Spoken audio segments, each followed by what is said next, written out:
আসসালামু আলাইকুম। Beyond border স্পোর্টসের নিয়মিত আয়োজন ডাগআউট ডায়লগে আপনাদেরকে স্বাগত জানাচ্ছি। আমি হাসান আল বান্না।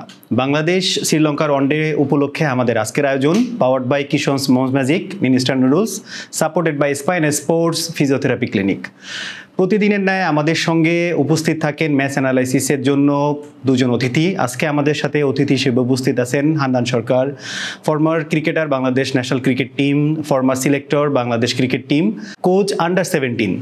এছাড়া আমাদের সঙ্গে আরেকজন উপস্থিত আছেন certified performance analyst Ahmed Rezon Pratik ভাই। আসসালামু আলাইকুম ভাই, কেমন আছেন?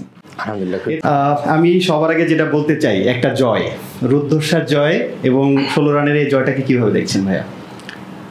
অনেক তৃপ্তির, কারণ আসলে যেভাবে যাচ্ছিল আমাদের ক্রিকেটটা, লাস্ট ইয়ারের পারফরমেন্স এবছর যেভাবে শুরু হলো, আসলে ওয়ানডে ক্রিকেটটা আমরা যেখানে একটা গর্ব করি সেই জায়গাটা থেকে একটু স্বাভাবিকভাবে সিম্পলভাবে স্লিপ করেছিলাম। 10 নম্বর র্যাঙ্কিংয়ে চলে গিয়েছে। নিশ্চিতভাবে একটা জয় আবার আমাদের 9 নিয়ে এসেছে, বাট এটা স্যাটিসফাইড হওয়ার মতো না। বাট যেটা হয়েছে, মোমেন্টাম পেয়েছি, মানে আমরা আসলে জয়ের খোঁজে ছিলাম। আমরা জানি যে একটা দল যখন হারার মধ্যে ঘুরতে থাকে তখন তার একটা মোমেন্টাম দরকার হয়, তো সেই মোমেন্টামটা আমরা পেয়েছি, সবচেয়ে বড় জিনিস এটা, রাইট? সো আপনার একটা জয় একটা মোটিভেশন দেয় একটা দলকে, ইন্ডিভিজুয়াল প্রতিটা প্লেয়ারকে, সেই মোটিভেশনটা পেয়েছে। এই জয়টা আসলে শুধু একটা জয় না, এই জয়টা নর্মালি আমরা যখন একটা সিরিজ বা টুর্নামেন্ট খেলতে থাকি, একটা দুটা জয় হয়তো রেগুলার পেলে সেটার তৃপ্তিটা আলাদা থাকে, বাট এই জয়টা কিন্তু একটু ডিফারেন্ট, সেই জায়গা থেকে আলাদা একটা তৃপ্তি কাজ করছে। কামব্যাক করে পুরো দল হিসেবে খেলার একটা অনুপ্রেরণা। আমি প্রদীপ ভাইয়ের কাছে আসতে চাই, সেটা হচ্ছে যে আমরা এই জয় কতটুকু মানে স্যাটিসফাই, কিংবা আমাদের কেউ যে ভাইয়া যেটা বললেন যে আমরা একটা তৃপ্তি নিতে পারি। অবশ্যই মানে পজিটিভ কিছু তো নেওয়ার আছে এখানে।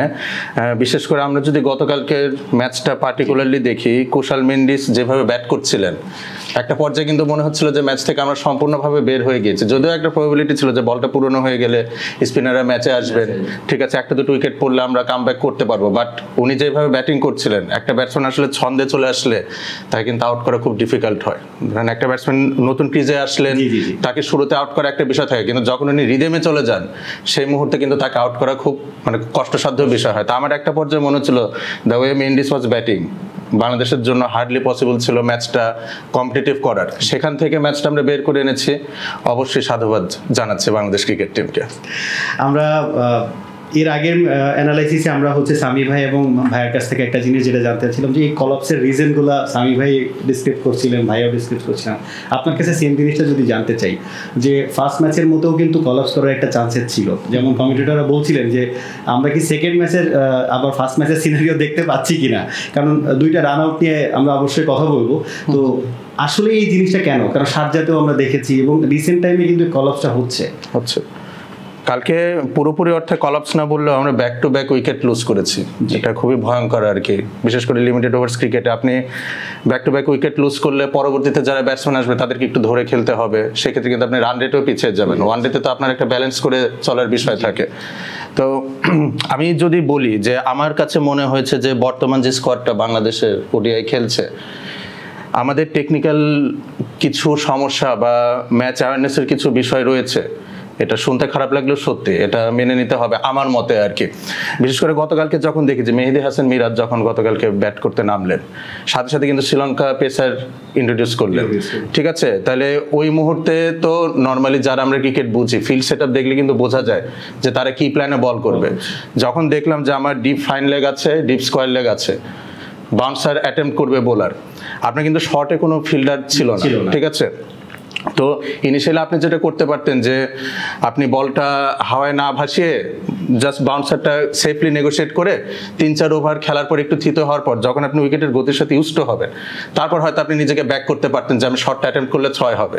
কিন্তু ক্রিজের শুরুতে আসার পরই আমি নিজেকে ব্যাক করলাম যে আমি শর্টটা হিট করবো এবং এটা 6 হবেই। এই জাতীয় ভুলগুলোর জন্য কিন্তু আমাদের ভোগান্তিটা হচ্ছে। আমি একটা এক্সাম্পল দিলাম। আর কিছু বেসিক মানে টেকনিক্যাল এরর আমার কাছে যেটা মনে হয়েছে, আমি যদি ফার্স্ট ওয়ান ডেতে আসি, হাসারাঙ্গার স্পেলটা যখন শুরু হলো, আমি মানি যে আমরা হয়তো ওভার ডিফেন্সিভ খেলেছি, শর্ট অ্যাটেম্প্ট করিনি, কিন্তু একজন লেগ স্পিনার যখন বল করেন তার তো বেসিক ডেলিভারি আমরা দুটা ধরি, সাধারণ মানুষ আমরা যেই অর্থে বুঝি যে একটা থাকবে লেগ স্পিনার আর একটা গুগলি থাকবে। তো যেটা কনভেনশনাল লেগ স্পিনার বা স্টক ডেলিভারি আপনার যেটা, সেটা তো আপনাকে এলবি বা বোল্ডের ফাঁদে ফেলছে না, তাহলে যেটা করা যেত যে আমরা হয়তো প্রতিটা বলই গুগলি আসছে এরকম একটা এক্সপেক্ট করে হয়তো একটা মেজারমেন্ট বা একটা অ্যাপ্রোচ আমরা নিতে পারতাম, কিন্তু আমরা অধিকাংশ ক্ষেত্রে আমরা যদি তাওহিদ হৃদয় যেটা কামিন্ডো মেন্ডিসের আর্মারে উনি বোল্ড হলেন, এবং ইভেন লিটন দাস যেটা উনি হাসানাঙ্গার বলে এলবিডব্লিউ হলেন, ওনারা কিন্তু টার্নের জন্য খেলেছেন। তো যখন আপনি হ্যান্ড থেকে রিড করতে পারছেন না যে বলটা এক্স্যাক্টলি কোথায় কোন দিকে যাচ্ছে বা ডেলিভারিটা আপনি বুঝতে পারছেন না, সেই ক্ষেত্রে আমার মনে হয় যে সেফ অপশন হচ্ছে গুগলির জন্য প্রিপারেশন নেওয়া, বা লেফট আর্ম অর্থোডক্স থাকলে আর্মারের জন্য প্রিপারেশন নেওয়া, বা মাইন্ডসেটটা ওভাবে করে খেলা।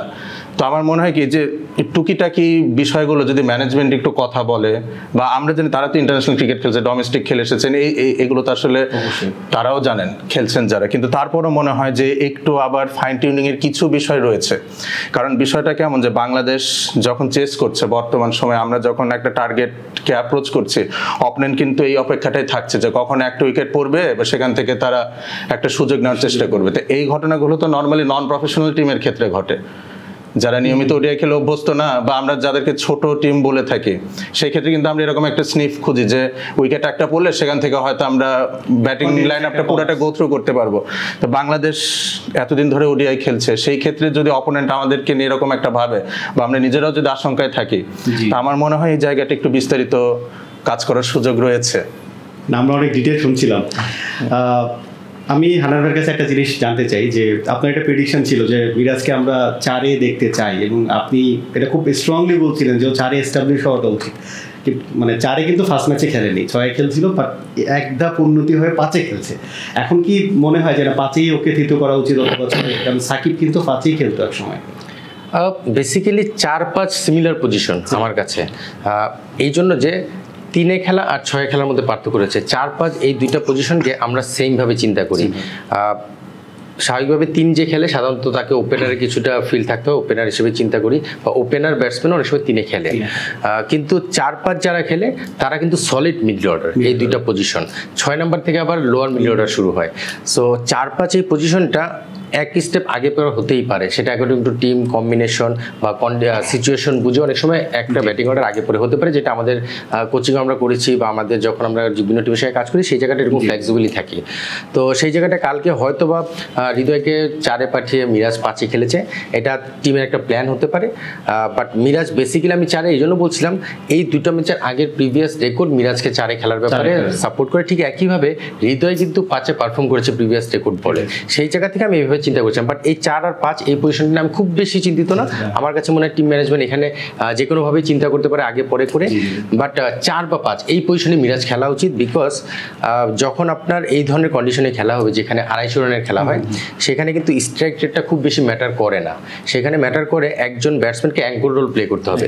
সেটা হৃদয় গতকালকে যেই কাজটা করেছে, মিরাজ কিন্তু এই কাজটা খুব ভালো করতে পারে, আমরা প্রিভিয়াসলি দেখেছি। সেই জায়গা থেকে আমি মিরাজকে মনে করেছি যে এই রোলটা প্লে করবে। কালকে আমরা লাকি যে হৃদয় সেই কাজটা করে দিয়েছে খুব ভালো মতো। সো আমার মনে হয় যে 4-5 এই যে কোনো জায়গায় মিরাজ খেলতে পারে, বাট তার উপরেও না তার নিচেও না। স্ট্র্যাটেজিক কারণে যে কোনো 1-2টা ম্যাচে কিছু চেঞ্জেস আসতে পারে, বাট বেসিক একটা ফরমেশন যেটা, সেই জায়গাটা আমি মিরাজকে 4-5 এইসব পজিশনে দেখতে চাই। মানে আমরা কিন্তু মিরাজকে ওপেনিংয়েও দেখেছি ভালো করতে, সেটা আমি বললাম, সেটা হলো স্ট্র্যাটেজিক কারণে যে স্পেসিফিক ওই ম্যাচটাতে আমরা একটা প্ল্যান করেছি, সেই প্ল্যানের জন্য আমি একটা ম্যাচে থাকি। যেমন আমরা রফিক ভাইকে ওপেন করতে দেখেছি, সেই ম্যাচে ম্যান অফ দ্য ম্যাচ হয়েছে। তার মানে এমন হবে না যে রফিক ভাই রেগুলার করবে। সো এরকম স্ট্র্যাটেজিক কারণে 1-2টা ম্যাচে এরকম চেঞ্জিং হতেই পারে। আমি এটার সাথে ভাইয়ের সাথে আরেকটা জিনিস একটু অ্যাড করতে চাই, সেটা হচ্ছে যে আমরা পাল্লেকেলে নিয়ে অবশ্যই কথা বলবো আমাদের ইয়াতে, কিন্তু পাল্লেকেলের যে পিচ এবং আমাদের যে মিডল অর্ডার ব্যাটসম্যান, প্রতিটা ম্যাচেই কিন্তু কলাপসের একটা জায়গা আমরা দেখছি, কিংবা কলাপস যদি না বলি, পরপর 2-3টা উইকেট পড়ার কারণে কিন্তু আমাদের টেল কিন্তু ওপেন হয়ে যাচ্ছে আগে। আর সেক্ষেত্রে আসলে কি আমাদের মিডল অর্ডারে আরেকজন ব্যাটসম্যানকে ইনক্লুড করে অন্য কোনো জায়গায় আমরা চেঞ্জ করতে পারি কিনা? অপশনই তো নেই। আপনি যদি স্কোয়াড দেখেন তাহলে আবার লিটনকে নিয়ে আসতে হবে, কারণ দলে লিটন আর নাইম শেখ বাইরে রয়েছে, মানে বেস্ট ইলেভেনের বাইরে। তো নাইম শেখও আমরা জানি টপ অর্ডার ব্যাটসম্যান, লিটনও basically top order, but middle order হিসেবে তাকে এই সিরিজটাতে চিন্তা ভাবনা করা হয়েছে। আর আসলে আপনি যদি একটা ব্যাটসম্যান ঢুকান, তাহলে বলার কাকে অফ করবেন, কারণ আপনার বোলিং অপশনও তো লাগবে। তো সেই ক্ষেত্রে নতুন কোনো ব্যাটসম্যান ইনক্লুড বা টিমে খুব বেশি চেঞ্জের অপশন নেই, যদিও পাল্লেকেলেতে খেলা হবে ডিফারেন্ট, সেটা আমরা আলোচনা নিশ্চিতভাবেই করবো। বাট এই ম্যাচে যদি থাকে, আমার কাছে মনে হয় যে ব্যাটিং অর্ডার কালকে যেটা আমি দেখেছি আমার কাছে জাস্ট একটা জায়গায় মনে হচ্ছে শামীম জাকিরের পজিশনটা, বাট এটাও আমার ওই সময়টা মনে হচ্ছে শামীমকে উপরে পাঠানোর উদ্দেশ্য ছিল right hand left hand, because তখন হাসারাঙ্গা বল করছে এবং হাসারাঙ্গা ওই সময়টা বল করবে, স্বাভাবিকভাবে দুইজন রাইট হ্যান্ড ব্যাটসম্যানকে একসঙ্গে না পাঠিয়ে শামীমকে উপরে খেলেছে। হয়তো বা নেক্সট ম্যাচে এমন সিচুয়েশন আসতে পারে, হয়তো শামীম পরে যাচ্ছে, জাকির আগে আসছে। সো এই জায়গাটাও ঠিক একইভাবে একটু ফ্লেক্সিবল, কারণ দুইজনই কিন্তু সিমিলার টাইপের ব্যাটসম্যান, ফিনিশিং রোলটা প্লে করতে পারে। তো সেই জায়গা থেকে ব্যাটিং অর্ডারে শামীম এবং জাকির 6-7 এই পজিশনটাই থাকবে, তারপরে আসলে ব্যাটসম্যান খেলানোর সুযোগ নেই। আর আপনি যতই টিমে ব্যাটসম্যান ইনক্লুড করেন, যদি আপনার প্রপার ব্যাটসম্যান বা টপ অর্ডার ব্যাটসম্যান যদি আপনার পারফর্ম না করে দেয়, আপনি 10 জন ব্যাটসম্যান নিয়ে আসলে সেটা কভার করা সম্ভব না। সো আমার মনে হয় যে খুব বেশি ব্যাটিং অর্ডার বাড়ানোর সুযোগ নেই, এবং এই দলটা যারা ব্যাটসম্যান হিসেবে খেলছে তাদেরকে দায়িত্বটা নিতে হবে। প্রতীক ভাই, গতকালকে কিন্তু 5-6টা ক্যাচ মিস দেখছি, এবং আমরা একটা সময় একটা খুব প্রচলিত কথা ছিল যে ক্যাচ মিস মানে ম্যাচ মিস, এবং যখন আমরা লিয়ানাগের ব্যাটিং দেখছিলাম উনি কিন্তু খুব ঠান্ডা মেজাজে খেলে লাস্টে কিন্তু খুব হিট করার ট্রাই করছিলেন এবং ম্যাচ কিন্তু অলমোস্ট বের করে নিয়ে যাচ্ছিলেন। এই জায়গাটাতে কিন্তু ওনারা কিন্তু ক্যাচ মিস হয়েছে। তো এই জায়গাগুলোতে আসলে ডেভেলপমেন্ট কিংবা কি চিন্তা করতেছেন? আমি একটু মানে ক্যাচ স্পেসিফিক করে বলি, যেমন কামিন্দু মেন্ডিসের একটা ক্যাচ জাকির আলী ড্রপ করেছিলেন, নিক হয়েছিল, ওটা মিস করেছেন, এটা খুবই টাফ ধরা। আর মানে বিষয়টা কেমন যে জাকির আলীকে কিন্তু আমরা ন্যাশনাল টিমে খুব লম্বা সময় ধরে কিপিং করতে দেখছি না, মানে অভিজ্ঞতার একটা ইস্যু রয়েছে এখানে। তো আমার ওভার টাইম এটা রিজলভ হবে আই হোপ। এখন বাংলাদেশ তো আমরা অনেক দিন ধরে ওডিআই ম্যাচ খুব একটা ভালো করছি না, কালকে যেহেতু একটা জয়ের সুযোগ এসেছিল, আমার মনে হয় একটা এক্সট্রা মেন্টাল প্রেশার ছিল, সেই জন্য ক্যাচ ড্রপ হতে পারে। আরেকটা ইস্যু যেটা, কলম্বোতে কিন্তু নতুন ফ্ল্যাড লাইট সেট হয়েছে, এই সিরিজের ফার্স্ট ওডিআইতে সেই ফ্ল্যাড লাইটটা প্রথম আর কি ইউজ করা হয়, সেটার কোনো ইস্যু আছে কিনা মানে মাঠে না থাকলে তো এটা বলা মুশকিল, তবে this could be the reasons মানে ক্যাচ ড্রপের পেছনে। একটা হচ্ছে এক্সেসিভ প্রেশার, আর একটা এই ভেন্যুতে নতুন ফ্ল্যাড লাইট। আর কিপিং এর যে ক্ষেত্রে যে মিসটা হয়েছে, আমার মনে হচ্ছে যে জাকির আলীকে আরেকটু সময় দিতে হবে, কারণ ওডিআইতে তো লিটন দাস কিপিং করছিলেন, তার আগে মুশফিকুর রহিম কিপিং করেছেন, তা উনি যেহেতু এসেছেন, একটু হয়তো ইন্টারন্যাশনাল এরিনাতে আরেকটু সময় গেলে এই ধরনের মিসগুলো আমরা ওনার কাছ থেকে কম দেখতে পারবো। গতকালকে আমরা খুব টাফ কল একটা জায়গা থেকে ছিলাম যে বাংলাদেশের রান কি আসলে বিলো 200-তে শেষ হয়ে যাচ্ছে কিংবা 200-তেই শেষ হয়ে যাচ্ছে, সেখান থেকে আসলে ম্যাচটাকে কিন্তু অনেক দূর নিয়ে গেছেন সাকিব। আমাদের কাছে সাকিব আল হাসান নেই, কিন্তু তানজিম সাকিব কিন্তু গতকালকে যদি প্রপার অলরাউন্ডারের একটা রোল প্লে করার কথা বলা হয়, উনি কিন্তু গতকালকে প্লে করেছেন। এখন আমরা কি ওনাকে আসলে অলরাউন্ডার জায়গায় দেখছি? আমি খুব তাড়াতাড়ি কোনো আর্লি কমেন্টসে যেতে চাই না, বাট স্টিল ওর মধ্যে সে অ্যাবিলিটি আছে। আপনি আমি আসলে একটা জিনিস, আমি পার্সোনাল, এটা আমার অপিনিয়ন, সেটা হলো একজন অলরাউন্ডার আমরা তাকেই বলি, আমি বলি যে 6 পর্যন্ত এর উপরে যে কোনো পজিশনে ব্যাট করতে পারে।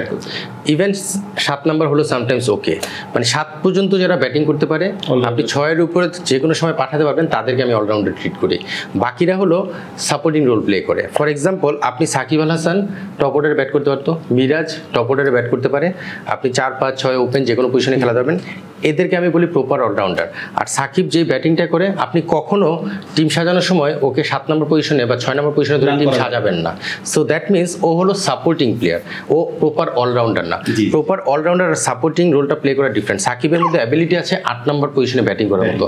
আমি কখনো সাকিবকে 7 নম্বর পজিশনে ধরে কিন্তু টিম সাজাবো না, এটা আপনিও সাজাবেন না। আমি শিওর যে সাকিব ওই ভরসাটা এখনো অর্জন করেনি, বাট ওর মধ্যে ভালো ব্যাটিং করার অ্যাবিলিটি আছে, সেটা ওই 7 নম্বর 8 নম্বর পজিশনের পরেই। মানে এমন না যে অলরাউন্ডার ভেবে তাকে আমরা 6 নম্বর কম্বিনেশনে সাজাবো। সো এই জন্য অলরাউন্ডার হিসেবে যেটা মানুষ বলে, আমি আসলে একটু ডিফারেন্টভাবে চিন্তা করতে চাই। আমি প্রপার অলরাউন্ডার বলতে সেটাই বুঝাই যে 6 বা 7 নম্বর পর্যন্ত ম্যাক্সিমাম ব্যাটিং করবে, তার নিচে না। তো সেখানে আপনি যদি আপনাদের ওয়ার্ল্ড ক্লাস অলরাউন্ডার চিন্তা করি, সাকিব, ক্যালিস থেকে শুরু করে ইভেন জাদেজা বলেন, আশ্বিন বলেন, আশ্বিনকেও কিন্তু আপনি সাথে ধরে ব্যাটিং টিম সাজান। সো এই ধরনের প্লেয়ারকে আপনি অলরাউন্ডার ধরতে পারেন। সো সেই জায়গা থেকে সাকিব ভালো কন্ট্রিবিউট করার অ্যাবিলিটি আছে ব্যাটিংয়ে, সেটা অলরাউন্ডার এস্টাবলিশ করার ক্ষেত্রে আরও সময় দিতে হবে। অবশ্যই। গতকালকে বাংলাদেশের যদি বলি যে ম্যান অফ দ্য ম্যাচ এবং অনেকগুলো অ্যাওয়ার্ড উইনার, তানভীর ইসলাম আসলে ফার্স্ট 2 ওভারে কিন্তু 22 রান কনসিড করলেন উনি। এরপরের স্পেলগুলোতে কিন্তু কন্টিনিউয়াস উনি ভালো বল করলেন এবং একটা ভালো পজিশনে বল করে কিন্তু উইকেটগুলো নিয়েছেন। তো প্রতীক ভাইয়ের কাছে আসতে চাই, ট্রিক্স কী ছিল? কুশাল মেন্ডিসের ক্ষেত্রে যে বিষয়টা আমরা বিগত সময় দেখেছি, সাকিব আল হাসান ওনাকে বেশ কয়েকবার আউট করেছেন তার আর্মার দিয়ে। ওনার কিন্তু এখানে একটা লিমিটেশনের জায়গা রয়েছে। ফার্স্ট ওডিআই তো সম্ভবত উনি একইভাবে আউট হয়েছেন। তা প্রথম যে 2 ওভার ছিল ওখানে কুশাল মেন্ডিস খুব ওভার অ্যাগ্রেসিভ খেলেছেন এই সংখ্যাটাই নিগেট করার জন্য, কিন্তু যেই উইকেট আপনার স্পিনারদের জন্য প্রচুর সাহায্য থাকবে, আপনি কিন্তু খুব বেশি মার্কাটির ব্যাটিং করে বেশিক্ষণ টিকে থাকতে পারবেন না। তাকে কিন্তু তানভীর ইসলামের ওরকম একটা ডেলিভারিতে ধরা দিতে হয়েছে। আর শ্রীলঙ্কার ব্যাটসম্যানদেরও আমার মনে হয় এক্ষেত্রে কিছু কন্ট্রিবিউশন রয়েছিল। ধরেন যখন শ্রীলঙ্কা 12 ওভারে 74 রানের মতো ছিল 1 উইকেটে, কুশাল মেন্ডিসের 50 অলরেডি হয়ে গেছে। অপর যে ওপেনার ছিলেন উনি কিন্তু তখন ওরকম একটা ইনসাইড আউট শট অ্যাটেম্প্ট না করলেই পারতেন, যেহেতু একজন শট মেকিং করছিলেন ভালো। তানভীর ইসলাম ওই বলটা কিন্তু টার্নও করেছে, উনি টার্নে বিট হলেন এবং ক্যাচ আউট হয়ে ফেরত গেলেন সাজঘরে। সেখানে কিন্তু বাংলাদেশ ওপেনিং পায় এবং পরবর্তীতে কিন্তু কুশাল মেন্ডিসকে আবার সেই পুরনো ফাঁদে তানভীর ইসলাম নিয়ে আসেন। তো যদি বিষয়টা দেখতে চাই, এখানে দুটো ফ্যাক্টর থাকে, যে তানভীর ইসলাম তার কম্পোজার ধরে রেখে পরের স্পেলে এসে একই লাইনে বল করেছেন, তার যে ইনিশিয়াল যে প্ল্যানিংটা ছিল সেখান থেকে উনি পিছপা হননি। এটার জন্য তাকে ধন্যবাদ বা সাধুবাদ জানাতে হয়। পক্ষান্তরে শ্রীলঙ্কান ব্যাটসম্যানদেরও এক্ষেত্রে কিছু কন্ট্রিবিউশন রয়েছে, কারণ মাতুস্কা সম্ভবত আরেকজন যে ওপেনার, উনি যদি এই ওপেনিংটা না দিতেন আমার মনে হয় বাংলাদেশের কালকে ম্যাচে ফেরা বেশ কঠিন হতো এবং হয়তো অপর পাশ থেকে কুশাল মেন্ডিসের ইনিংসটাও আরও বড় হতে পারতো। সো ক্রেডিট তানভীর ইসলামকেও দিতে হবে, শ্রীলঙ্কার ব্যাটসম্যানদেরকেও তাদের কিছু ব্যর্থতার দায় বহন করতে হবে। এখানে তানভীরের বোলিং নিয়ে আমি কথা বলতে চাইলে, এখানে ফার্স্ট 2 ওভারে যে 22 রান দিয়েছে, ওই 2 ওভার কখন করেছে পাওয়ার প্লের মধ্যে। 6 নম্বর যেমন কুশাল যখন ও প্রথমের ফার্স্ট ওভারটা ফেস করেছে, যখন বাউন্ডারি মারলো অন সাইডে, সেই বলগুলো নতুন বল ইনসুইং বলের মতো হচ্ছিল। বল কিন্তু তখন গ্রিপ করছিল না, টার্ন করছিল না, বলের পেসটা একটু জোরে করছিল, যেটা 90+, এবং সেই বলটা ইনসুইংয়ের মতো আসার কারণে সে কিন্তু উইথ দ্য সুইং বা উইথ দ্য স্পিন, যেটা আমরা বলি, এখানে তো আর স্পিন করছিল না, উইথ দ্য সুইং টাইপের যে অ্যাঙ্গেলটা ইউজ হচ্ছিল, সেই অ্যাঙ্গেলের সঙ্গে ব্যাটটাকে সুইং করেছে, যার কারণে সেটাকে রানে পরিণত করতে পেরেছে।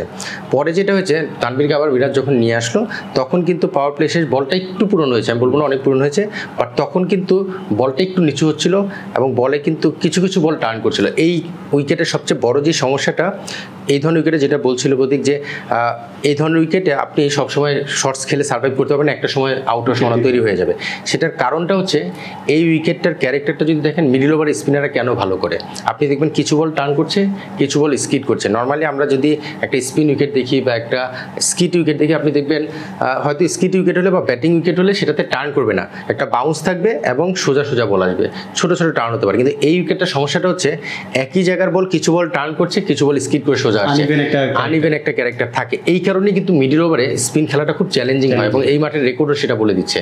তো সেই জায়গা থেকে কামিন্দিকে আউট করার ক্ষেত্রে যেটা হয়েছে, তানভীর ওই সময়টা যখন এসেছে, সে কিন্তু একই জায়গায় বল করেছে, একইভাবে বল করছিল, ওই বলটা স্পিন করেনি, ওই বলটা স্কিড করে বা বলটা পড়ার পরে ওই অ্যাঙ্গেলটাতে ভালোই ভিতরে ঢুকেছে। সো ওই সময়টায় উইকেট টু উইকেট বল করা খুব জরুরি ছিল, তানভীর সেই কাজটা খুব সাকসেসফুলি করেছে। সঙ্গে হ্যাঁ, এবং আরেকটা জিনিস করেছে, সেটা হলো পেসে একটু ভেরিয়েশন করেছে, কিছু বল 90+ করেছে, 95, কিছু বল 90 একটু পিছনে। এই ধরনের যখন উইকেট থাকে, তখন যখন বল একটু আনইভেন হয়, স্পিন করে, তখন পেস ভেরিয়েশনটা খুব ইম্পর্টেন্ট হয়। আমরা জানি যে আপনার যখন ব্যাটসম্যানরা শর্টস খেলতে থাকে, তখন এই পেসই তাদেরকে বিভ্রান্তি ফেলতে হয়। সেই কাজটা তানভীর চমৎকারভাবে করেছে এবং আপনি দেখবেন তানভীর কিন্তু কালকে খুব ভালো টার্নও পাচ্ছিল, আবার কিছু বলে যে অ্যাঙ্গেল, যেটা আর্ম বল টাইপের। সো এই জায়গায় উইকেটটাকে খুব ভালো ইউজ করেছে। এর সাথে কিন্তু আমি একটু ভাইয়ের সাথে যোগ করতে চাই, যে অনেকে যখন স্কোয়াডটা ঘোষণা করা হয় বলছিলেন যে নাসুম আহমেদ কেন দলে নেই, তানভীর ইসলামকে কেন নেওয়া হয়েছিল। আমি অন্যান্য জায়গায় যখন বন্ধুদের সাথে কথা হচ্ছিল বা নানার সময় যখন কথা হয় ক্রিকেটেও, আমি এই জিনিসটা সবাইকে বলেছিলাম যে তানভীর ইসলাম বলটা খুব ভালো টার্ন করাতে পারেন, আর এই উইকেটে যেহেতু স্পিনারদের অ্যাসিস্ট্যান্স থাকবে, আপনার কিন্তু বলটা টার্ন করাতে পারা খুব জরুরি। ধরেন তানভীর ইসলামের অধিকাংশ উইকেট হয়তো আর্ম ডেলিভারিতে এসেছে, কিন্তু আপনার আর্মার তখন ইফেক্টিভ হবে যখন আপনি কিছু বল খুব ভালো টার্ন করাতে পারবেন, সেই ক্ষেত্রে ব্যাটসম্যানদের মধ্যে সন্দেহটা তৈরি হবে। এবং যেহেতু উনি টার্ন করাতে সিদ্ধ হস্ত, আমরা লোকাল ক্রিকেটও দেখেছি, বিপিএলও দেখেছি, বল খুব ভালো টার্ন করান যদি উইকেটে সাহায্য থাকেন। তা আমার কাছে শুরু থেকেই মনে হয়েছে যে নাসুম আহমেদের বদলে যে তাকে নেওয়া হয়েছে, যদিও নাসুম আহমেদ ব্যাট হাতে কিছুটা দক্ষতা রয়েছে, তারপর আমি বলবো যে it was a great decision and it finally paid off. ভাইয়া আরেকটা জিনিস, গতকালকে আসলে আমরা ফার্স্ট ম্যাচের আগেই কিন্তু কথা বলছিলাম যে রিপ্লেসমেন্টে আমরা শামীমকে আমরা যদি দলে নেই, সেক্ষেত্রে কিছু বল হয়তো আমরা ওর কাছ থেকে নিতে পারি, এবং গতকালকে কিন্তু আমরা সেটাই দেখলাম যে উনি 9 ওভার পর্যন্ত বল করেছেন এবং যে উইকেটটা উনি নিয়েছেন এটা কিন্তু খুব ক্রুশিয়াল ছিল। শামীম বেসিক্যালি ব্যাটসম্যান, তো আর আমি তো খুব ছোটোবেলা থেকেই চিনি। ও হলো ব্যাটসম্যান যখন বোলিং করে তখন কিন্তু ব্যাটসম্যানের মাইন্ড রিড করতে পারে। একজন বলারের সবচেয়ে বড় গুণ হচ্ছে সে একজন ব্যাটসম্যানকে রিড করে, কারণ সে তো একজন ব্যাটসম্যান এগেইনস্টে বোলিং করে। তাকে জানতে হবে ব্যাটসম্যান কী চিন্তা করছে, তার স্ট্রং উইক পয়েন্ট এইগুলো অ্যানালাইসিস করার পরে সে তখন কী চিন্তা করছে। শামীম নিজে যখন যেহেতু ব্যাটসম্যান, সে জানে যে ব্যাটসম্যান এখন কী চিন্তা করছে। নর্মালি কিন্তু ব্যাটসম্যানরা ঠিক একইভাবে আবার বলারকে রিড করার চেষ্টা করে, যে এই বলটা সামনে করবে না আউটসুইং করবে বা ইনসুইং করবে, কী করবে। সো এই যে একজনের মাইন্ড রিড করে যে বিষয়টা, একজন বলার যখন মানে ব্যাটসম্যান যখন বোলিং করে তখন সেই কাজটা অপেক্ষাকৃত সহজ হয়। সেই কাজটা শামীম ও ভালো মতো করেছে এবং ডেলিভার করার সময় তার একটা জিনিস মাথায় ছিল, উইকেট টু উইকেট বল করবে। মানে এটা খুব ইম্পর্টেন্ট। আপনি যখন এই ধরনের উইকেটে বাইরে রুম দিবেন তখন ব্যাটসম্যানের কাজটা সহজ হয়ে যায়। আর শামীম মানে এখন বললে যেটা হয় যে শামীম যখন আন্ডার-19 থেকে খেলে 2020-এ, স্বাভাবিকভাবে আমি সেখানে ছিলাম, আমরা কিন্তু টিম কম্বিনেশনে শামীমকে 5 নাম্বার বলার ধরেই কিন্তু টিম সাজিয়েছে এবং ওকে রেডি করেছি 1.5 বছর। শামীম কিন্তু আপনি দেখবেন তার আগে আন্ডার-15-17-এ রেগুলার বল করতো না। 19-এ যখন টিমটা কম্বিনেশন সাজানো হয়, নাবিদ নেওয়াজ আর হেড কোচ ছিল, আমি সিলেক্টর ছিলাম, আমরা তখন টিম কম্বিনেশনটা সাজিয়েছি রাকিবুল আর শামীম 2জন স্পিনার এবং 3জন সিমার। এই কম্বিনেশন আমরা লাকিলি ওয়ার্ল্ড কাপ চ্যাম্পিয়ন হয়েছি। সো শামীম তখন থেকে বল করে। সমস্যাটা হলো আবার যখন আমার চোখের আড়াল হয়েছে ওর বোলিং আমরা দেখিনি। লাস্ট ইয়ার আমরা এইচপি যখন অস্ট্রেলিয়া গেলাম, সেখানে তো স্বাভাবিকভাবে আমি ছিলাম সিলেক্টর, শামীমকে আমি রেগুলার নেটে বোলিং করতাম এবং আমি বলেছি শামীম তোমাকে বোলিং করতে হবে। কথাটা এই জন্য বলছি, এদের আমি চিনি খুব ভালো মতো, আমি জানি এদের মধ্যে কি আছে, এদেরকে সেই মোটিভেশন দিলে আদায় করা যায়। শামীম কিন্তু এখন রেগুলার বোলিং করে। আরেকটা আপনাদেরকে জানিয়ে রাখি, মাহমুদুল হাসান জয় ও কিন্তু রেগুলার বোলিং করে এখন। সো এই আরেকজন অফ স্পিন অপশন হতে পারে। সো আমি যাই হোক ওই ব্যাচে ঘুরে ফিরে চলে গিয়েছে। বাট শামীমের যে বিষয়টা হয়েছে, শামীম একটু খাটো হওয়ার কারণে এবং সাইড আর্ম অ্যাকশনের কারণে বলটা একটু নিচে থাকে, এবং এই ধরনের উইকেটে যখন আপনি স্কিট হচ্ছে, কিছু বল টার্ন করছে, থেমে যাচ্ছে, তখন আপনি নিচু বলে শর্টস খেলাটা খুব কঠিন। বাউন্সটা যদি বেশি থাকে তখন যে কোনো বল অ্যাডজাস্ট করা যায়। সো এই জায়গা থেকে শামীমের অ্যাডভান্টেজটা এই উইকেটে ভালো মতো কাজে লাগিয়েছে। অনেকটা ইন্ডিয়াতে কেদার যাদব যখন বোলিং করছে, সামটাইমস এই যে সাইড আর্ম ভেরিয়েশনগুলো করে, ওরকম একটা ইউটিলিটি। প্রতীক ভাই, গতকালকে পেসারদের পারফরমেন্স নিয়ে যদি আপনার কাছে খুব সংক্ষেপে জানতে চাই। দেখুন, কালকের যখন শ্রীলঙ্কা সেকেন্ড ইনিংসে ব্যাট করতে নামে, মানে এটা হচ্ছে একটা ওপেন বুকের মতো ছিল প্ল্যানিংটা কি হতে পারে। যত বল পুরানো হয়ে গেলে স্পিনাররা সাহায্য পাবে। শুরু থেকে সবাই জানতো যে নতুন বলে তারা চড়াও হবে, যতটুকু রান তুলে নেওয়া যায়, কারণ পরবর্তীতে স্পিনাররা প্রেশার এক্সার্ট করবে এবং সেখানে তারা উইকেট লুজ করবে। ঘটনা কিন্তু মোটামুটি তাই ঘটেছে। শুরুতে তারা চার্জ করেছেন এবং যখন সব স্পিনারদের স্পেল শেষ হয়ে গেল, শুধুমাত্র একজন ব্যাটসম্যান বাকি ছিলেন লিয়ান আগে, উনি কিন্তু ভুগিয়ে অলমোস্ট ম্যাচ বের করে এনেছিলেন। সো হতে পারে যে এখানে পেসারদের উপর মানে ব্যাটসম্যান টার্গেট করবে বা রান তোলার চেষ্টা করবে। আমরা যদি দেখি 3জন পেসার কালকে সব মিলে 20 ওভার বল করেছেন, 133 রান খরচা করেছেন। আমাদের টার্গেট ছিল 248 আমরা করেছিলাম। তো এই ক্ষেত্রে পেসারদের পারফরমেন্স আরেকটু বেটার হয়তো হতে পারতো। আর ডেথ ওভারের ক্ষেত্রে যদি আমি পার্টিকুলারলি হাসান মাহমুদ আর তানজিম সাকিবের ক্ষেত্রে আসি, আমি তানজিম সাকিবের কথাই বলবো। যখন শ্রীলঙ্কার সম্ভবত 45 রান লাগে, উনি একটা ডেলিভারি করলেন, যখন আপনার থার্ড ম্যান হচ্ছে ওপরে তুলে আনা, শর্ট থার্ড ম্যান আছে, উনি আউটসাইড অফ স্ট্যাম্প একটা ডেলিভারি করলেন একদম রুম দিয়ে, পুরো গিফটের মতো। ম্যাচটা কিন্তু তখন ক্লোজ হয়ে গেছে। ম্যাচটা যখন ক্লোজ হয়ে আসবে তখন হয় কি যে একটা দুটা বাউন্ডারি আপনি যদি ভুলবশত লিক করে ফেলেন, মোমেন্টামটা খুব দ্রুত শিফট করে। প্রথম বলটা উনি একদম মানে ফিল্ড যে প্ল্যানটা ছিল তার বাইরে করলেন, 4 খেলেন। পরের বলটা কিন্তু ভালো, মোটামুটি ভালো করার পরও কিন্তু 4 কনসিড করতে হচ্ছে। এই যে প্রথম বলটাতে 4 এসেছে, পরের বলটা কিন্তু ব্যাটসম্যান মানে একটা সাহসে কিন্তু শটটা নেগোশিয়েট করতে পেরেছে। প্রথম 3 বলে 9 রান হয়ে গেছে। তা কালকে হয়তো আমরা লাকি ছিলাম যে উইকেটে পারচেস ছিল, অপর পাশ থেকে মোস্তাফিজুর রহমান যোগ্য সাপোর্ট দিতে পেরেছেন। এটাই যদি ট্রু ব্যাটিং উইকেট হতো, মোস্তাফিজের কাছ থেকে কিন্তু আমরা এরকম বোলিং পেতাম না। সেক্ষেত্রে কিন্তু টোটাল ডিফেন্ড করা খুব কঠিন হয়ে যেত। তো এই জিনিসটা আমি একটু আশা করব যে ফিল্ড ওয়াইজ বোলিংটা করা, মানে আমরা যখন ইউএই সিরিজ টি20 সিরিজটা হলো সেই ক্ষেত্রেও আমি দেখেছি তানজিম সাকিবের ক্ষেত্রে সেখানে তো ডিউ ফ্যাক্টর ছিল, বলটা ওনার কন্ট্রোল করতে প্রবলেম হয়েছে কিনা সেটা বলা মুশকিল। বাট আমি আশা করব যে আর একটু মানে মেজার্ড অ্যাপ্রোচ উনি যেন নেন আর কি। ভাইয়া, ফার্স্ট ম্যাচের দিকে যদি আমরা একটু তাকাই, যে খুব ভালো একটা স্টার্ট, যেটা নিয়ে বারবার কথা হচ্ছিল যে পুরো একটা ডিজাস্টার একটা ছিল, সেখান থেকে একটা রান আউটই কিন্তু পুরো সিনারিও চেঞ্জ করে দিয়েছিল। গতকালকে যখন আবার তৌহিদ হৃদয়ের মিসআন্ডারস্ট্যান্ডিংয়ে রান আউটটা হলো, তখন কমেন্টেটররা বারবার বলছিলেন যে আমরা আবার ফিরে যাচ্ছি না। তো আর এই জায়গাগুলোতে আসলে আমার কেন জানি মনে হয় যে রানিং বিটুইন দ্য উইকেট কিংবা একটা কমিটমেন্টের জায়গাগুলো দুজনের কম্বিনেশনটা মনে হচ্ছে এটা ভুল বোঝাবুঝি হচ্ছে। এখানে আমি যদি বলি ফার্স্ট ম্যাচে যেটা হচ্ছে শান্তর রান আউটটা বেসিক্যালি এর আগের একটা ইম্প্যাক্ট সেই রান আউটের উপর পড়েছে। মানে এর আগে 2 রান নিতে যেয়ে শান্ত যখন নিতে চেয়েছে তামিম তখন মানা করেছিল, তখন কিন্তু শান্ত একটা রিয়েকশন দিয়েছে।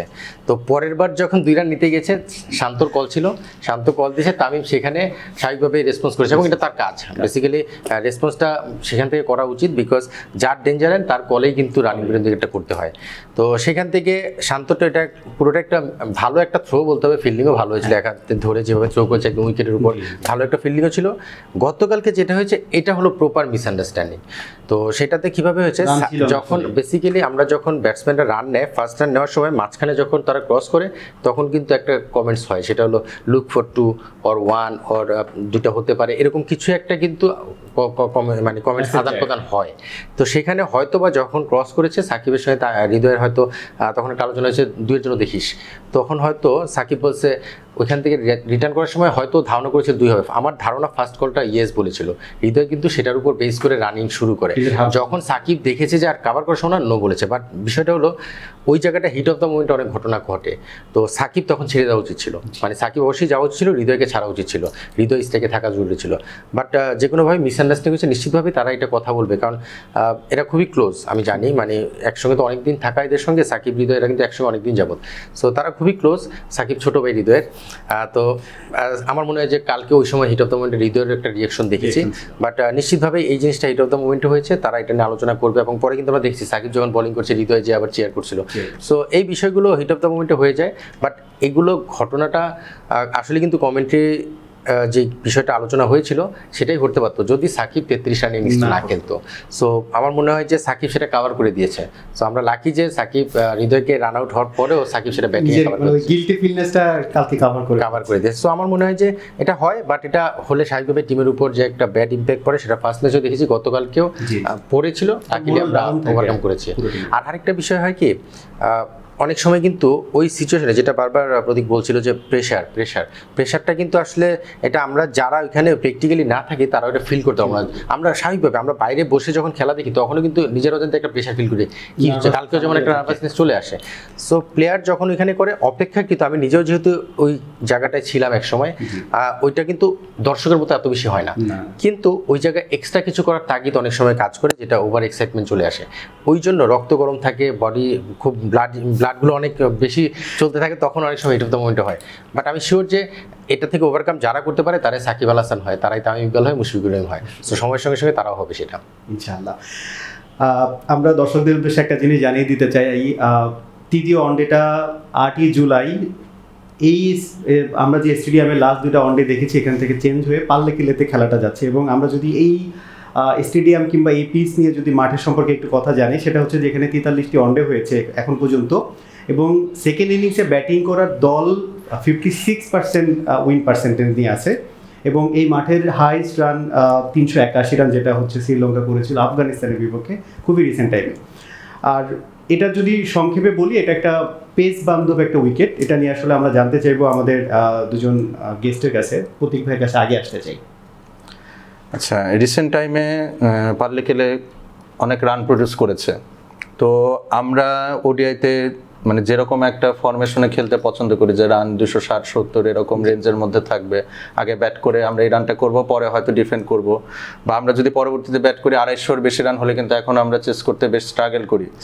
তো সেই অনুযায়ী এই মাঠে যেমন আমরা স্ট্যাটিস্টিক্স দেখতে পাচ্ছি, তাতে বাংলাদেশের জন্য নেক্সট ম্যাচটা একটু কঠিন হবে আমার মনে হচ্ছে। আমরা হানান ভাইয়ের কাছে একটা জিনিস একটু এটার সঙ্গে অ্যাড করতে চাই। গতদিন কিন্তু আসলে আমরা 45 ওভার প্লাসে কিন্তু অল আউট হয়েছি, অলমোস্ট 4 ওভার আমরা কিন্তু ব্যাট করতে পারিনি। সেক্ষেত্রে এই যে মানে প্রচুর পেস বান্ধব এবং রান বান্ধব যদি বলি যে ব্যাটসম্যানদেরকে সাপোর্ট করা একটা পিচে, সেক্ষেত্রে কি আসলে আমাদের যে ব্যাটিং লাইন আপ আছে এটা পারফেক্ট কিনা? ব্যাটিং লাইন আপ যেটা আছে এর বাইরে তো আসলে চিন্তা করার সুযোগ নেই। সো যেটা আছে সেটাকে কিভাবে বেস্ট ইউজ আমরা করতে পারবো সেটা চিন্তা করতে হবে। সেই জায়গা থেকে আমরা যদি পাল্লা খেলার এনভায়রনমেন্টটা দেখি একটু হিলি এরিয়া, এবং আপনি যদি গ্যালারিটা দেখেন বেশ ওপেন স্পেস রয়েছে। এই ধরনের স্পেসে যেটা হয় বাতাস প্রচুর আসা যাওয়া করে, সেই ক্ষেত্রে ওই মুভমেন্টটা পেস বোলাররা সেখান থেকে আদায় করার চেষ্টা করে। এবং আপনি যেটা বললেন ফার্স্ট ইনিংসে হয়তো সেই জায়গাটায় মুভমেন্টটা একটু বেশি থাকে। ওয়ান ডে সাধারণত দেখি ডে নাইট হয়, তো ডে নাইট হলে যেটা হয় দিনের যে মুভমেন্টটা থাকে রাতের বেলা অনেক সময় ডিউয়ের কারণে মুভমেন্টটা কমে যায়, এই কারণে ব্যাটিং করাটা অপেক্ষাকৃত সহজ হয়। সো সেই ক্ষেত্রে যেটা প্রদীপ বললো যে এই ধরনের 300+ উইকেটে আমরা এখনও অভ্যস্ত হয়ে উঠিনি, বাট আমাদের এখন যারা এই টিমে খেলছে এরা অভ্যস্ত হয়ে উঠবে, বিকজ এদের মধ্যে সেই ইন্টেন্সিটি আছে, তারা আধুনিক ক্রিকেটটা খেলছে। আপনি দেখবেন বেশ কিছু নতুন প্লেয়ার এসেছে যারা বর্তমান ক্রিকেটের সঙ্গে তাল মিলিয়ে খেলার চেষ্টা করছে। সেটা ইমনের কথা বলতে পারেন, তামিম, হৃদয়, ইভেন জাকির আলী, শামিমেরা।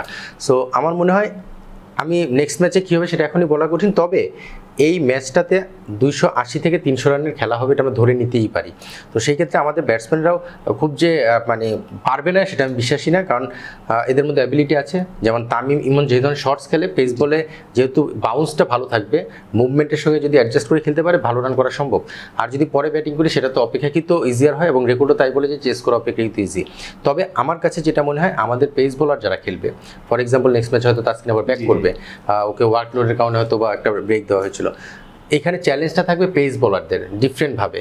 এই যে সুইং কন্ট্রোলিং, লেন্থ কন্ট্রোলিং, এই জায়গাটা একটা বড় চ্যালেঞ্জ থাকবে, যেটা অনেক সময় আমরা দেখবেন আমরা অস্ট্রেলিয়া, ইংল্যান্ড বা সাউথ আফ্রিকা এইসব কন্ডিশনের সিমিলার কন্ডিশনে যখন খেলি আমরা কিন্তু পেস বোলাররা ওভার এক্সাইটেড হয়ে যায়, ঘাস দেখে, মুভমেন্ট দেখে, তখন ওই কন্ট্রোলটা করতে পারি না। এই কন্ট্রোলটা এই ধরনের কন্ডিশনে খুব চ্যালেঞ্জিং হয় বলারদের, পেস বোলারদের জন্য। আর স্পিনারদের জন্য স্বাভাবিকভাবেই যখন ব্যাটসম্যানরা শর্টস খেলবে মানে সেখানে কিন্তু পেস ভেরিয়েশন এবং লেন্থ ভেরিয়েশনটা খুব ইম্পর্টেন্ট। মানে একই লেন্থে রেগুলার বল করি ওইখান থেকে উইকেটে অ্যাডভান্টেজ পাবো সেটা এখানে হবে না। তো সেই ক্ষেত্রে বলারদের জন্য চ্যালেঞ্জটা একটু বেশি থাকে, বাট ব্যাটসম্যানরা আমার মনে হয় যে চ্যালেঞ্জ তো থাকবেই, বাট এখান থেকে ভালো করার মতো ব্যাটসম্যানও দলে রয়েছে।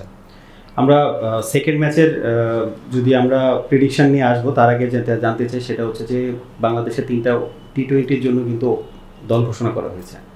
এই দল নিয়ে ভাইয়ার অভিমত কি?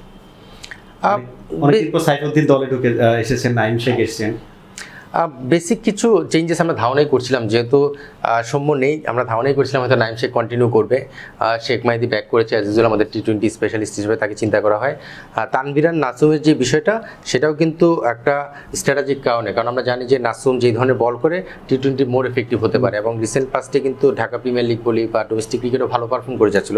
সো সাপোর্ট দিচ্ছে এবং কন্টেন্ট বোলিংটা হ্যাঁ বেটার পাওয়া যায়। এবং একটা বিষয় আমি সবসময় একটা জিনিস বিলিভ করি, যেহেতু আমি এক বছর ন্যাশনাল সিলেক্টর ছিলাম, অনেক সময় আমরা দূর থেকে অনেক কমেন্টস করি, কিন্তু সিলেক্টররা যখন টেবিলে বসে তখন কিন্তু অ্যানালাইসিস করে যে আমি তানভীর, নাসুম, রাকিবুল, মানে এই 3জন আলোচনায় আছে, এদিকে তাইজুল, হাসান মাহমুদ, হাসান মুরাদ। তো এই নামগুলো যখন আসে টেবিলে তখন কিন্তু অনেক ডিসকাশন হয়। ডিসকাশন হওয়ার পরে তারা কিন্তু অবজার্ভ করে যে আমাদের ওই সেশনগুলোতে বা কোচটা কেমন দেখছে কাকে, সেখানেও ডিসকাশন হয় হেড কোচের সঙ্গে, ক্যাপ্টেনের সঙ্গে। তো সেখান থেকেই তানভীরের যে টার্নিং অ্যাবিলিটি সেটার কারণে হয়তো ওয়ানডেতে তাকে কনসিডার করেছে। নাসুমের আবার যে কন্টেন্ট করার যে বিষয়টা সেটা অপেক্ষাকৃত তানভীরের যে বেটার মনে হয়েছে সিলেক্টররা। তো এই জন্য আমি বলি যে সিলেক্টররা যখন এই টিমগুলো গঠন করে নিশ্চিতভাবে তাদের অনেকগুলো অ্যানালিসিসের মাধ্যমে এই টিমগুলো গঠন করে। ফেল করার পরে আমরা অনেক সমালোচনা করি, বাট নর্মালি কিন্তু তারা অনেক অ্যানালিসিস করে। হ্যাঁ, তারপরেও কিছু মিস্টেক থাকে, যেমন ওপেনিং স্লটটা নিয়ে আলোচনা হয়েছে, টেস্টে 2জন ওপেনার, ওয়ানডেতে কেন 5জন ওপেনার, ওগুলো হতেই পারে। বাট এই যে এখানে যে চেঞ্জগুলো এসেছে এগুলো মনে হয় আমার খুব বেসিক চেঞ্জ, যেটা হয়তো আমরা ধারণাই করেছিলাম সেটাই করেছিলাম। প্রতীক ভাই? আমি ভাইয়ের সাথে মোটামুটি একমত। এখন দেখা যাক আর কি, যে ইউএর সাথে আমাদের লাস্ট টি20 সিরিজটা যেহেতু খুব খারাপ গেছে, সেখান থেকে আমরা কিভাবে কামব্যাক করি এখানে, এটা একটা দেখার বিষয় হবে। এলস মোটামুটি স্কোয়াড নিয়ে আমি সন্তুষ্ট বলতে চাই। সেটা হচ্ছে যে অনেকদিন পর সাইফুদ্দিন ফিরছে, যেটা আমরা বারবার বলছি যে একটা অলরাউন্ডার, এবং হচ্ছে অলরাউন্ডার যদি পেস বোলিং অলরাউন্ডার, সেটা কিন্তু একটা সাপোর্টিভ একটা জায়গা পায়। আচ্ছা, পেস বোলিং অলরাউন্ডারের বিষয়ে ভাইয়ার কাছে আমার একটা প্রশ্ন, আপনাদের সাথে কথা বলার সুযোগ আমার খুব কম হয়। এই বিগত কয়েক বছর ধরে শুধুমাত্র সাইফুদ্দিনকে আমরা চিন্তা করছি pace bowling allrounder, pace bowling allrounder. তো বিগত সময়ে বেশ কয়েকজনকে আমরা ঘরোয়া সার্কিটে দেখেছি, মৃত্যুঞ্জয় চৌধুরী রয়েছেন, আবু হায়দার রনি রয়েছেন, তাদেরকে কি ন্যাশনাল টিমের জন্য কখনো ভাবা হয়েছে বা তাদেরকে কি গ্রুম করার কোনো প্ল্যানিং হয়েছে যে পরবর্তীতে তারা জাতীয় দলে খেলতে পারেন? বিপিএল এ কিন্তু আবু হায়দার রনির এবার যে খুলনা টাইগার্সে খেলেছেন, ওনার ব্যাটিং কিন্তু আমার কাছে বেশ ভালো লেগেছে। ইভেন উনি যখন ওই যে আপনার নর্থ ইন্ডিয়াতে বাংলাদেশ আফগানিস্তানের যে টি-20 সিরিজ হয়েছিল, আমরা হোয়াইট ওয়াশ হয়েছিলাম, ওখানে কিন্তু সেকেন্ড টি-20তে আবু হায়দার রনি বেশ একটা ইফেক্টিভ ইনিংস খেলেছিলেন ব্যাট হাতে। এমন ইনিংস খেলার পরও কেন পরবর্তীতে তাকে পেস বোলিং অলরাউন্ডার হিসেবে বিবেচনায় রাখা হয়নি? ভাইয়ের কাছে আর কি জিজ্ঞাসা জানতে চাই। এটা ভালো বিষয়, আমার মনে হয় দর্শকরা জানা দরকার। আমি তো সিলেক্টেড ছিলাম জাস্ট ফেব্রুয়ারি পর্যন্ত, লাস্ট ফেব্রুয়ারি পর্যন্ত। আমরা বাংলাদেশ ন্যাশনাল টিমের খেলাই শুধু ফলো করি। এই অ্যানালাইসিসগুলো যদি আমরা ওভারঅল অ্যানালাইসিস করি, যেটা আমাদের মানে ডোমেস্টিক ক্রিকেট, আমাদের এ টিমের এইচপি সব পারফরমেন্স, তাহলে মনে হয় জাজমেন্টটা করাটা ইজিয়ার হবে। For example, Abu Haider Rony last Australia আমরা যখন এইচপি খেলতে গেলাম, যেখানে টি-20 টপ এন্ড টি-20টা আমরা খেললাম, আবু হায়দার রনি কিন্তু এখানে সবগুলো ম্যাচ খেলেছে। তো আমি সিলেক্টর হিসেবে টিমের সঙ্গে ছিলাম, ওকে কিন্তু ইনক্লুড করার ব্যাপারে আমিও খুব ইন্টারেস্টেড ছিলাম। তো এখনও যে নাই তা না, বাট আমরা ইন্টারন্যাশনাল ক্রিকেট আর ডোমেস্টিক ক্রিকেট বারবার এই আলোচনায় নিয়ে এসেছি। এবার বিজয় সেটা আবার চোখে আঙুল দিয়ে দেখিয়ে দিয়েছে। সো আমার মনে হয় যে একটা প্লেয়ার ডোমেস্টিক ক্রিকেটে যখন ভালো করে, তাকে তার নেক্সট স্টেজ যেটা, সেটা এই টিমে বা এই ধরনের বাইরের টুর্নামেন্টগুলো বা ইভেন্টগুলোতে নিয়ে গেলে তখন জাজমেন্টের একটা প্ল্যাটফর্ম পাওয়া যায়। আবু হায়দারকে ওইখানে দেখা হয়েছে, এখনও কিন্তু টাইগারের সঙ্গে ক্যাম্প আছে। সো ওইখানে দেখার পরে একটা জাজমেন্ট হয়েছে। আপনি তার পরপর যদি আপনি দেখেন, আমরা ইমার্জিং খেলতে গেলাম, সেই ইমার্জিংয়ে আবু হায়দার রনি কেমন করেছে সেটাও যদি আপনি অ্যানালাইসিস করেন, আপনি আপনার অ্যান্সারটা পেয়ে যাবেন। তবে হ্যাঁ, আমাদের কেনই বারবার ঘুরে ফিরে সাইফুদ্দিন, মৃত্যুঞ্জয় একটা বিগ কনসার্ন ছিল ইঞ্জুরি।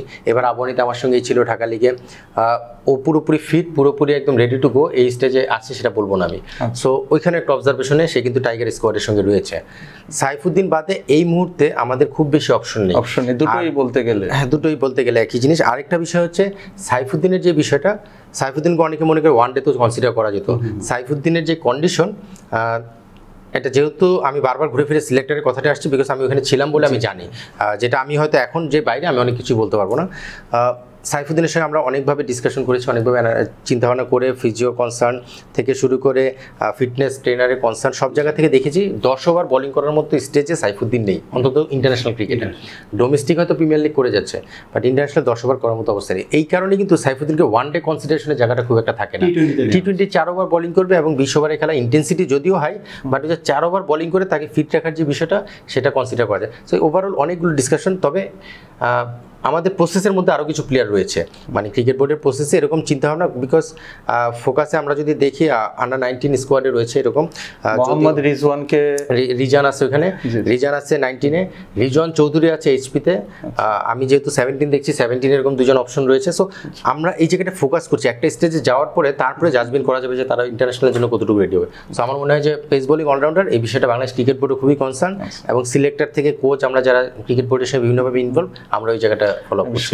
বাইরের টিমগুলোতে অনেক আধিক্য দেখছে, তো আমরা আসলে খুব উন্মুখ, রাইট, খুব শীঘ্রই আমরা একজন পেস বোলিং অলরাউন্ডার দেখতে পারবো। এখন যে রোলে গিয়েছেন, ওইখান থেকে আমরা আরো ভালো কিছু প্লেয়ার ইনশাআল্লাহ, আমাদের নেক্সট রাহুল দ্রাবিড় তো রুট লেভেলে কাজ করছেন, ইনশাআল্লাহ যে ভাই এরকম কিছু করে দেখাবেন।